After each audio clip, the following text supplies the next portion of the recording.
dampak dan juga solusi yang akan diberikan. Apakah kalian sudah siap untuk belajar bersama teman-teman? Siap. Mari kita mulai dengan penyebabnya. Di sini yang pertama ada tidak percaya diri. Nah, seseorang yang merasa tidak percaya diri adalah seseorang yang merasa tidak berguna baik dirinya sendiri maupun orang lain. Yang kedua di sini ada pembulian. Nah, pembulian itu ada 3 macam. Ada verbal, fisik, dan juga cyberbullying. Semuanya adalah tindak kriminal teman-teman dan akan membuat seseorang yang telah dibully menjadi depresi berat dan memikirkan bahwa dirinya lebih baik tidak ada di dunia. Lalu yang ketiga di sini ada trauma masa kecil.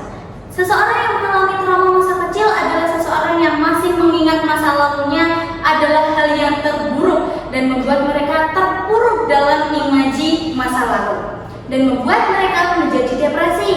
Dan yang keempat di sini ada pola makan yang buruk. Mengapa pola makan yang buruk mengganggu kesehatan mental kita? Karena di sini pola makan yang buruk dapat membuat kita menjadi stres yang tidak terkontrol. Lalu yang kelima di sini ada keluarga tidak harmonis. Keluarga yang tidak harmonis biasa disebut dengan anak-anak yang mengalami broken home. Nah, anak yang mengalami broken home ini akan mengalami pertumbuhan yang tidak normal karena di sana dia merasa dirinya adalah suatu masalah dari masalah yang dilihatnya. Lalu yang terakhir di sini ada penyalahgunaan zat, baik itu nikotin, alkohol maupun narkoba, semuanya terlarang karena itu dapat memperparah stres, penurunan daya ingat dan juga hal-hal buruk lainnya. Nah, dan dari penyebab-penyebab ini saya telah mempersiapkan dampak untuk kita pelajari bersama. Yang pertama di sini ada stres berat teman-teman.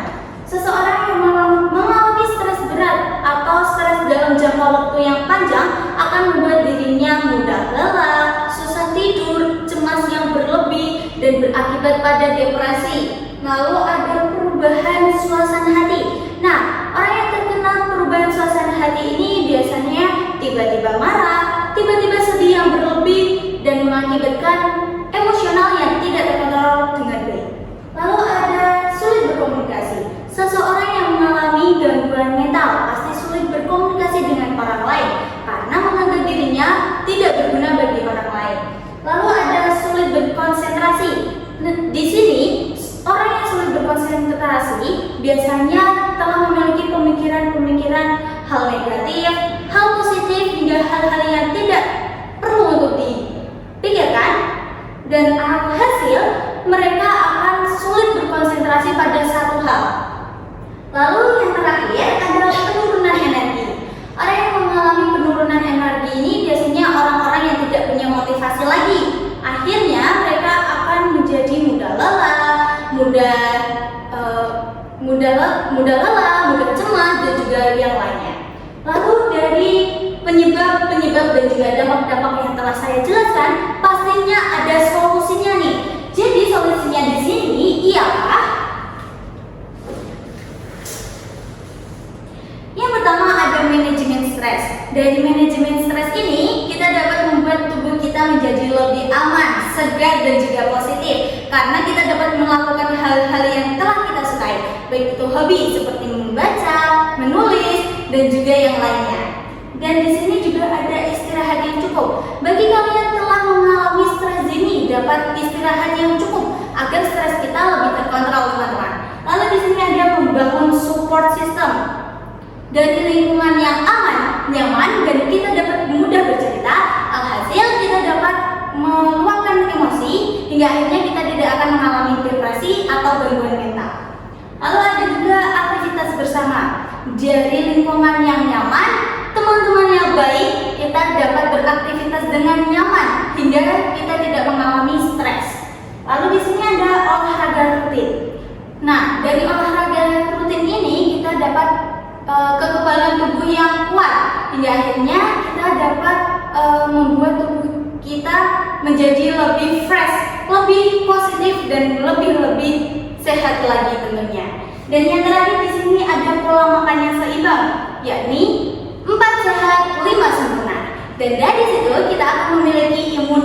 yang baik, kekebalan tubuh yang kuat, hingga kita tidak akan terjangkit apalagi terkena gangguan mental, teman-teman. Nah, dari mulai penyebabnya, dampaknya, hingga solusinya telah kita pelajari bersama, dan dapat kita simpulkan bahwa gangguan mental adalah sesuatu kondisi yang sangat mengerikan karena dapat berdampak pada tubuh kita. Dan di sini aku mau mengajak kalian untuk terus menjaga kesehatan mental, teman-teman. Dan di akhir ini saya ingin mengajak kalian semuanya untuk jargon bersama. Kalau kakak bilang PMR Wiraman Dwapati, kalian jawab membantu tanpa diminta, menolong tanpa berbicara. Siamo tutti friendly. Kita ulangi bersama ya. PMR Wiraman Dwapati, membantu tanpa diminta, menolong tanpa berbicara. Siamo tutti friendly. Terima kasih. Itulah yang dapat saya sampaikan. Kurang lebihnya saya mohon maaf yang sebesar-besarnya. Saya Dia Wisyana dari PMR Wira Unit Madrasah Aliyah Negeri Dwapati pamit.